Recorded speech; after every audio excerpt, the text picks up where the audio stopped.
Peach Care for Kim မှာ premium ပေးဖို့ရောက်စာရောက်လာတဲ့မိသားစုတွေဆိုရင်ဒါကိုယ့်ရဲ့မိသားစုဝင်ငွေမိသားစုဥယျာဉ်နဲ့သူတို့ Medicaid ပေးတဲ့သတ်မှတ်ချက်ထက်များနေတဲ့အတွက်ကြောင့်ကိုက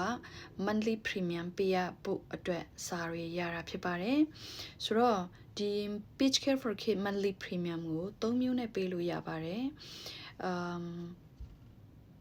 online ကပေးလို့ရတယ်ဖုန်းခေါ်ပြီးတော့ပေးလို့ရတယ် check ရေးပြီးတော့သူတို့ရုံးကိုပို့ပြီးတော့ပေးလို့ရတယ်ဆိုတော့ကျွန်မအနေနဲ့ကတော့ဒီ online ကပေးတာအလွယ်ဆုံးလို့ထင်တယ်ဆိုတော့ Georgia Gateway မှာ individual account လုပ်မယ် account ဖွင့်မယ် username password ကို phone number ကို email နဲ့ပေါ့နော်ပြီးရင်အဲ့ဒီ account ထဲဝင်ပြီဆိုရင်တော့ကိုယ့်ရဲ့ Peach Care for Kids Premium ကိုနှိပ်လိုက်လို့ရှိရင်ဒီ Peach Care for Kids account ထပ်လုပ်ရပါမယ်အဲ့ဒီကနေ account လုပ်ပြီးတော့ကိုယ့်ရဲ့ monthly premium လည်းမြင်ရမယ်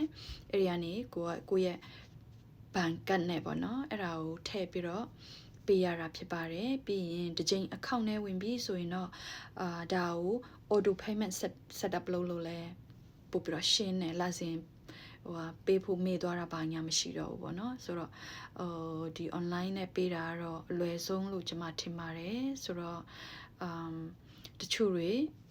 Peach Care for Kids စာရွက်ရောက်လာပြီဆိုရင်တော့အဲ့ဒီနည်းအတိုင်းပဲပေးပါလို့ပြောချင်ပါတယ်အဲ့ဒါပေးမှကလေးရဲ့ကျန်းမာရေးအာမခံက active အသက်ရှင်လာမှာဖြစ်ပါတယ်ဒါကြောင့်အဲ့ဒါကိုပေးဖို့မမေ့ပါနဲ့လို့ bye bye